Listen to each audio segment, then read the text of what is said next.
ओम शांति। 8 सितंबर 2022।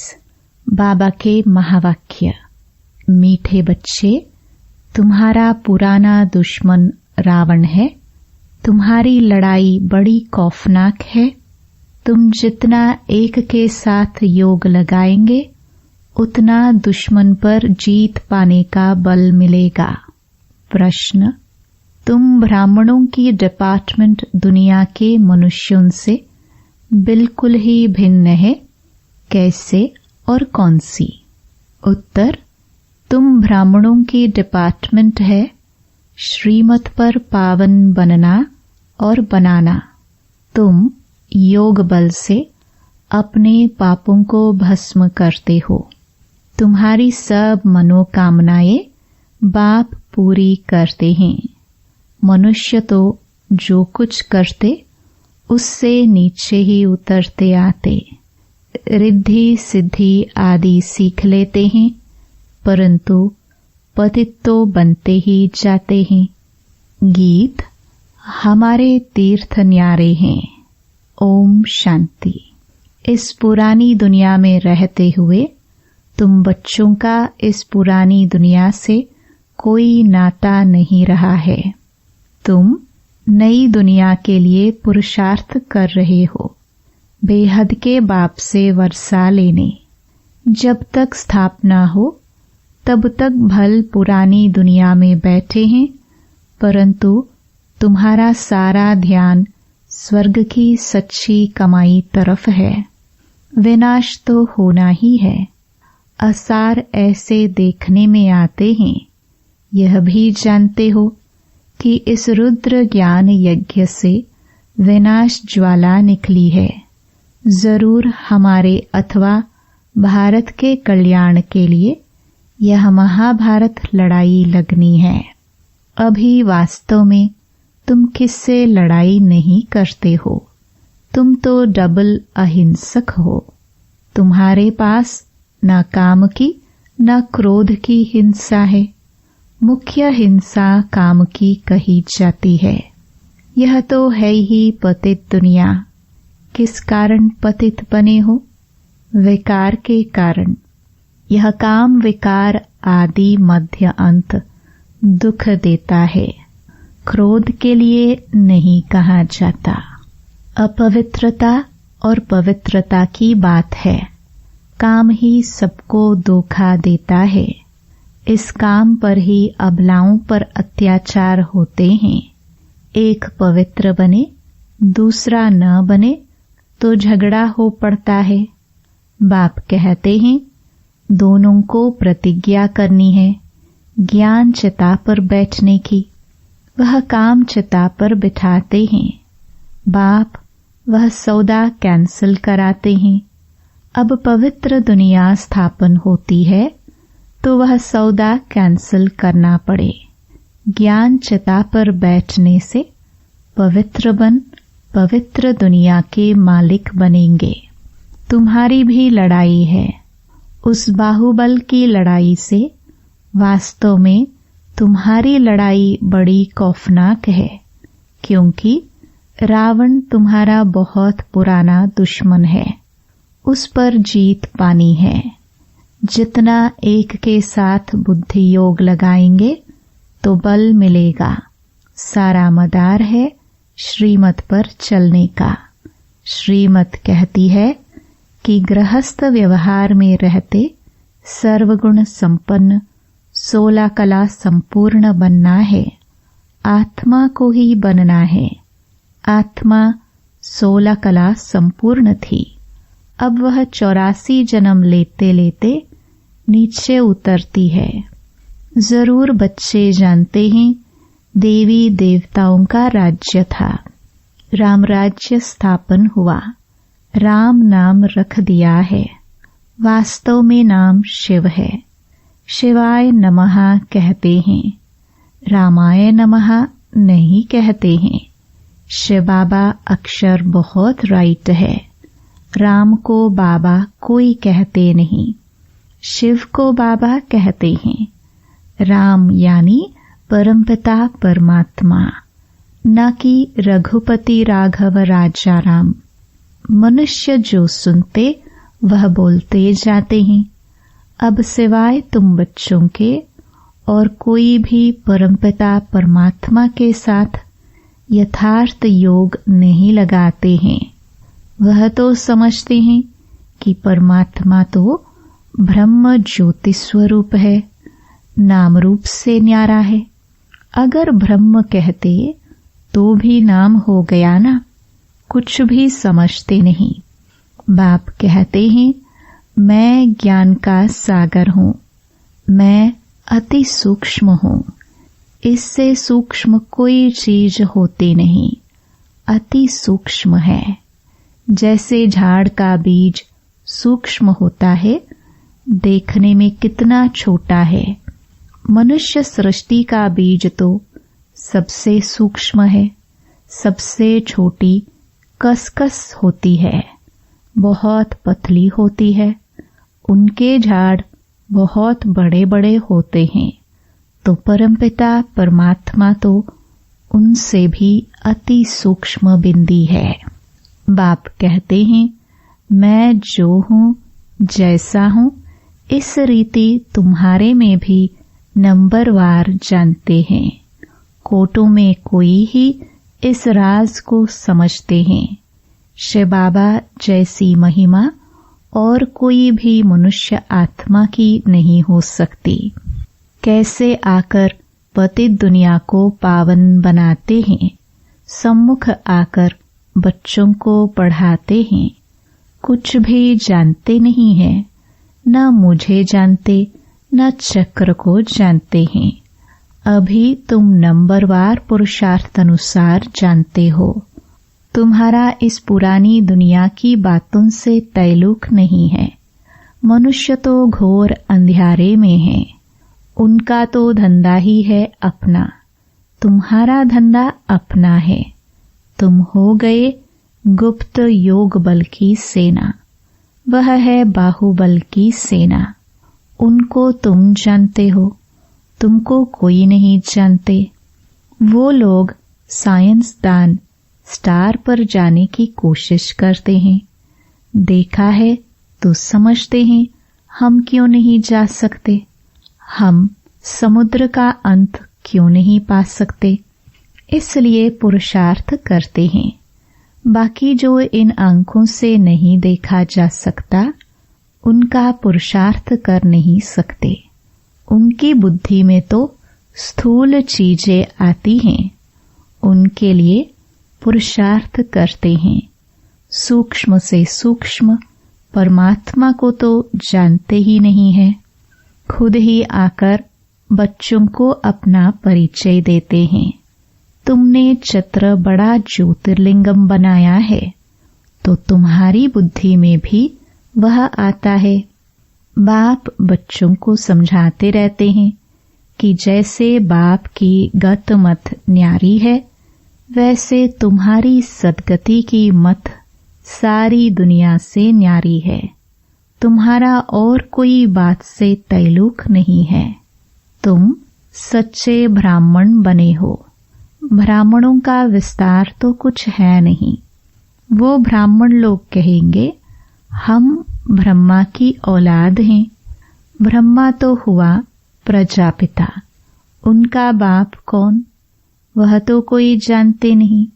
वह तो त्रिमूर्ति ब्रह्मा कह देते हैं।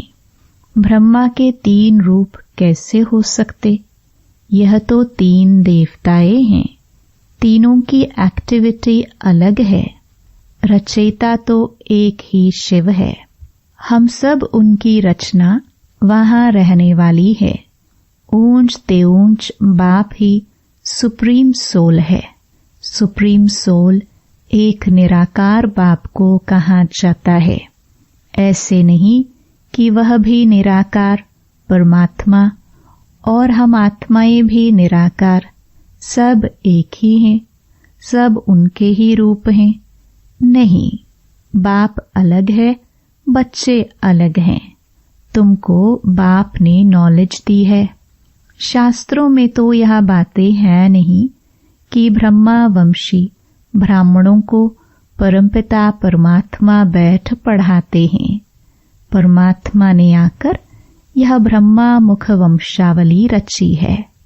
जब चक्कर पूरा हो, संगम होता है, तो बाप आकर पतित दुनिया की अंत और पावन दुनिया की आदि करते हैं।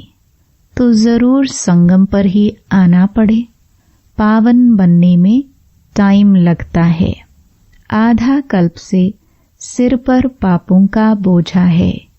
योग अग्नि से जो आत्मा में खाद पड़ी है वह निकलती है। तुमको सतो प्रधान बनना है। हम जो पतित बने हैं, याद से ही हम पावन बनते जाएंगे। कितना सहज है। हमको फिर से 84 जन्मों का चक्कर लगाना है। बच्चों को यह नॉलेज मिली है। बाप भी कहते हैं, हम तुमको फिर से राजयोग सिखलाने आए हैं। बाप वर्षा देते हैं, रावण श्राप देते हैं। यह बाप ही बैठ समझाते हैं। इस समय बाप आकर सब मनोकामनाएं पूरी करते हैं। अशुभ कामनाएं तो माया पूरी करती है। आजकल रिद्धि सिद्धि वाले बहुत पैसा कमाते हैं। वह कामनाएं माया पूरी करती है। उनकी भी किताब आदि होती है। तुमको तो कोई किताब नहीं, शास्त्र आदि नहीं पढ़ना है। तुम्हें बाप की श्रीमत है। बच्चे पावन बनो और पावन बनाओ। तुम्हें कभी पतित नहीं बनना है। तुम्हारी यह डिपार्टमेंट ही अलग है। कल्प पहले जो आकर ब्राह्मण बने होंगे वही पुरुषार्थ करेंगे। देवताओं का देखो कैसे सैपलिंग लग रहा है। ब्राह्मण बनते जाते हैं। जो थोड़ा भी सुनकर जाते तो प्रजा में आ जाएंगे, राजधानी में आ जाएंगे ना। मौत सामने खड़ा है।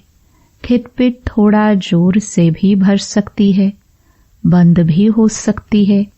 बुद्धि कहती है कि अर्जुन अभी थोड़ा देरी है। राजधानी अभी कहाँ स्थापन हुई है। राजाओं सन्यासियों आदि को अर्जुन ज्ञान कहाँ दिया है। विवेक कहता है विनाश में थोड़ा देरी है, बाकी रिहर्सल होती रहेगी। वंडर है ना।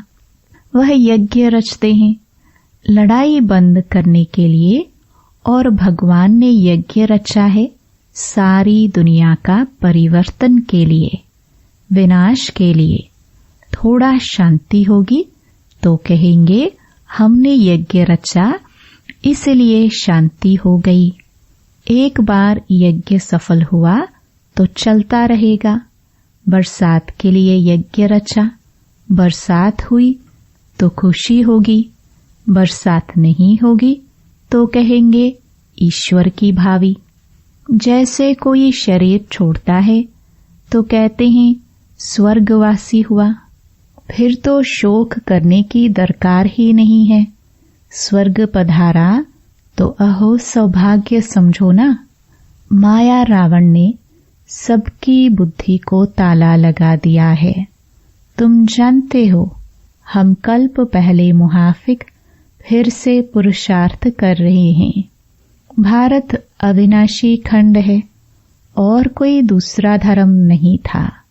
यह तो बाद में इन्होंने निकाले हैं। यह भी ड्रामा की भावी कहेंगे।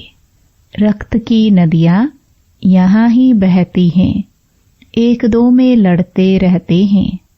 भल भाई भाई होकर बहुत समय से रहे पड़े हैं, परंतु हिंदू और मुसलमान धर्म तो अलग अलग है ना। वह आए ही बाद में है, तो लड़ाई इन्हों की आपस में है। तुम्हारा इससे कोई ताल्लुक नहीं है। तुमको अपनी सर्विस में तत्पर रहना है। सिर्फ 3 पैर पृथ्वी ले, यह रूहानी हॉस्पिटल खोलना है। फिर धीरे धीरे वृद्धि होती जाएगी। बूंद बूंद से तालाब ऐसे होगा ना। घर में भी यह चित्र रखो। बेहद के बाप से 21 जन्मों का वर्षा कैसे पा सकते हो? आओ तो समझाए। मौत तो सामने खड़ा है।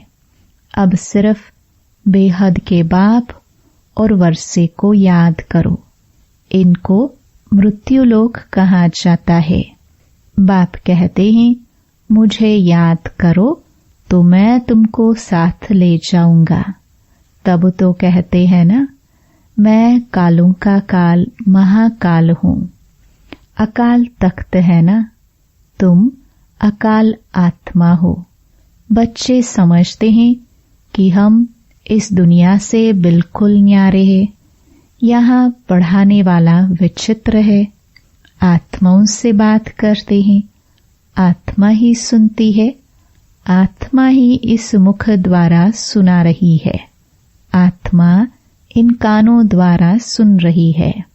हम आत्मा इस शरीर से यह करते हैं। आत्मा को रसना मिलती है।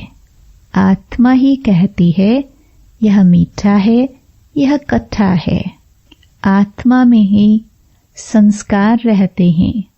आत्मा को बाप कहते हैं, अब घर वापस जाना है। तुमने 84 जन्म लिए हैं। अब यह शरीर छोड़ना है। इनसे ममत्व निकालना है। सर्प भी ममत्व नहीं रखता है। पुरानी खल छोड़ नई ले लेते हैं। तुम्हारी भी यह पुरानी खल है। इसको ऐसे ही छोड़ देना है। भ्रमरी का भी मिसाल तुम्हारे से लगता है। वास्तव में सन्यासी यह मिसाल दे नहीं सकते। इस पतित दुनिया में सब विकारी कीड़े हैं। तुम ब्राह्मणियां उन्हों को भू भू कर पतित से पावन बनाती हो। कहती हो, शिव बाबा को याद करो। मनुष्य को देवता बनाने की जादूगरी है। जादूगर, सौदागर, रत्नागर, यह सब उनके नाम है। अच्छा, बच्चों को समझाते तो बहुत हैं, फिर भी कहते हैं, बाप और वर्षे को याद करो। बाप कहते हैं, अगर तुम एक बार मुझ पर बलिहार जाएंगे तो मैं 21 बार तुम पर बलिहार जाऊंगा। यह सौदा तो अच्छा है ना। शिव बाबा तो दाता है। तुमको युक्ति बतलाएंगे कि ममत्व कैसे निकालो। गृहस्थ व्यवहार में रहते श्रीमत पर चलो। इसमें पवित्रता है फर्स्ट। यह रूहानी यात्रा है। सारा मदार यात्रा पर है। मनुष्य तो ढेर के ढेर जिस्मानी यात्राएं करते रहते हैं। तुम्हारी एक ही रूहानी यात्रा है, जो रूह बैठ रूहों को सिखलाते हैं। इसमें सारी बुद्धि की बात है। तुम बच्चों के पास दुख आ नहीं सकता। तुम जानते हो इतना बड़ा विनाश हमारे लिए हो रहा है, तो तुम्हें अंदर में हंस दुख नहीं आ सकता। अगर आता है तो कच्चे हैं। ज्ञान की पूरी अवस्था नहीं है।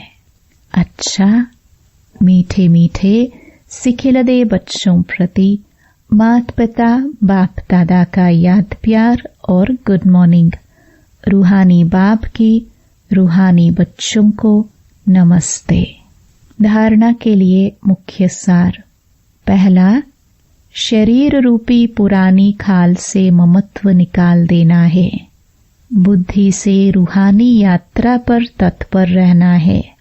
दूसरा, पुरानी दुनिया की किसी भी बात से तैलुक ना रख, ज्ञान चिता पर बैठ पावन बन बाप से पूरा वर्षा लेना है। वरदान, पवित्रता की श्रेष्ठता को धारण कर सदा शुभ कार्य करने वाले पुरुषोत्तम व विशेष आत्मा भव। साधारण आत्माएं जब पवित्रता को धारण करती हैं तो महान आत्मा कहलाती है। पवित्रता ही श्रेष्ठता है, पवित्रता ही पूज्य है। ब्राह्मणों की पवित्रता का ही गायन है। कोई भी शुभ कार्य होगा तो ब्राह्मणों से ही कराएंगे। वैसे तो नामधारी ब्राह्मण बहुत हैं, लेकिन आप जैसा नाम वैसा काम करने वाली विशेष आत्मा हो। साधारण कर्म भी बाप की याद में रहकर करते हो तो विशेष हो जाता है। इसलिए ऐसे विशेष कर्म करने वाली पुरुषोत्तम व विशेष आत्माएं हो। स्लोगन: स्वयं द्वारा सर्व आत्माओं को सुख की अनुभूति कराना ही मास्टर सुखदाता बनना है। ओम शांति।